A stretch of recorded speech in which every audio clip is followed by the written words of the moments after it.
I just got out of the shower, so I want to talk about fragrant body powder or incense body powder.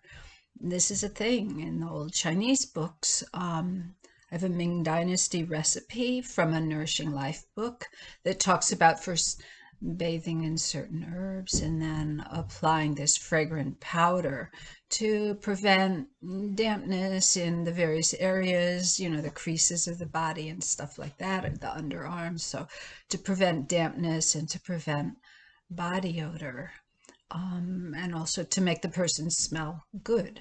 And so this idea intrigued me, and so I've played with making incense body powder.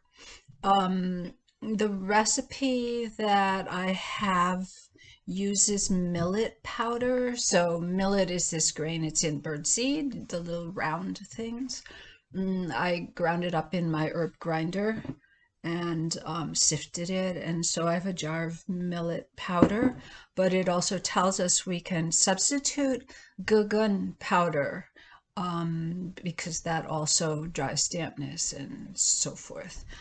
So you start with a white powder that is somewhat absorbent, and then you powder fragrant herbs. I think you can play with this and come up with your own recipe. The recipe from the Ming Dynasty book, it has 1, 2, 3, 4, 5, 6 herbs, and I could easily use 5 out of the 6. But the 6th herb, it's different sources say it's different things, and it's not a common Chinese herb. So I substituted for one of them. So I used equal portions of mushang, which smells really nice, and mahuang gun, which is the root of mahuang, which stops sweating. So that seems like that makes a lot of sense, an herb that stops sweating if you're going to use some underarm powder and so forth. Xiangfu. Then there's this less common herb called gansong, but you can find it in Bensky. And it smells really nice, although it's kind of a strong smell. So some people like to use smaller quantities of it.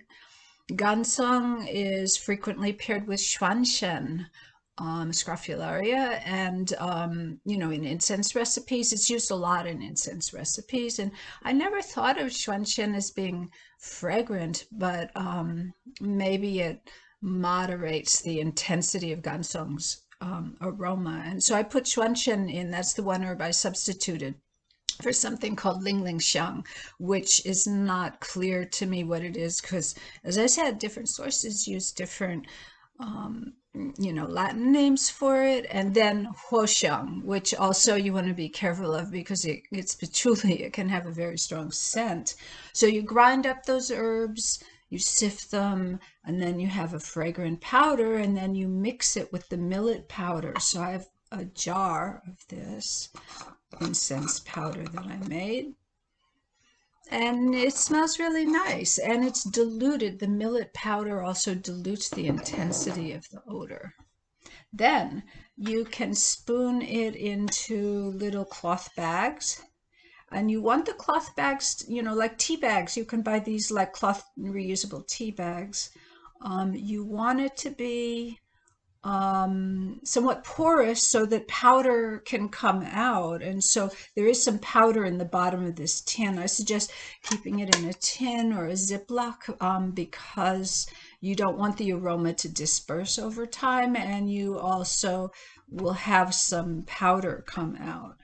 And then after you take a shower, you can powder your body with it just by patting the bag that's a little bit porous on the various places of your body that you want to powder. And so that's the basic idea.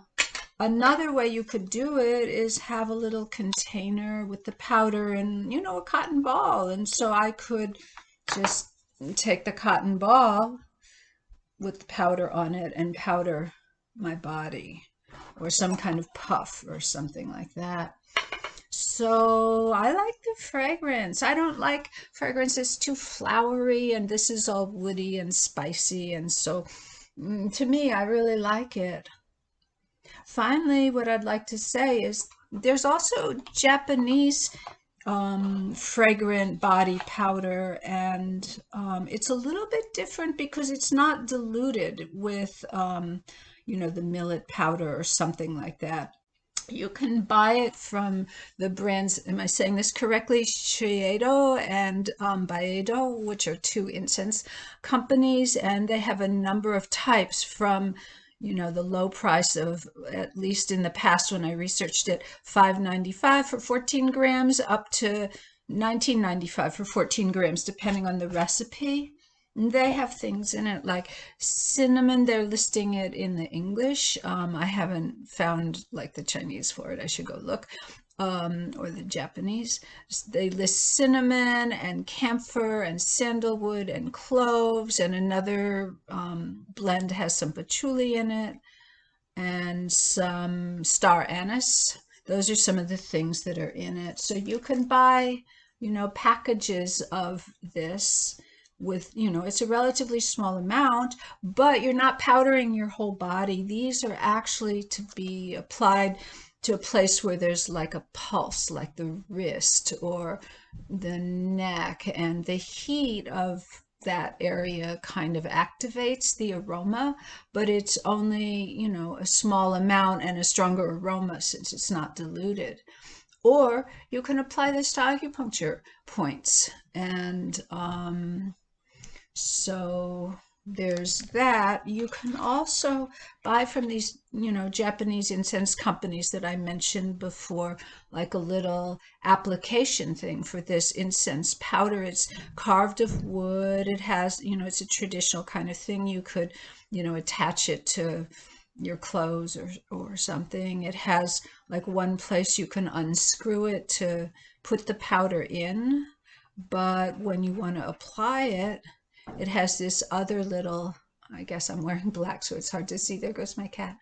It has this other little plug and a tiny hole, which is hard to see because it's black. And then you could just, apply it. So I have a teeny bit. I don't know if you can see it. Let's see. Hard to see. But you can apply just a teeny bit that way. Yeah. And so there's a little bit of powder right there that I could just rub in. It really smells good. So that's fragrant body powder or incense body powder.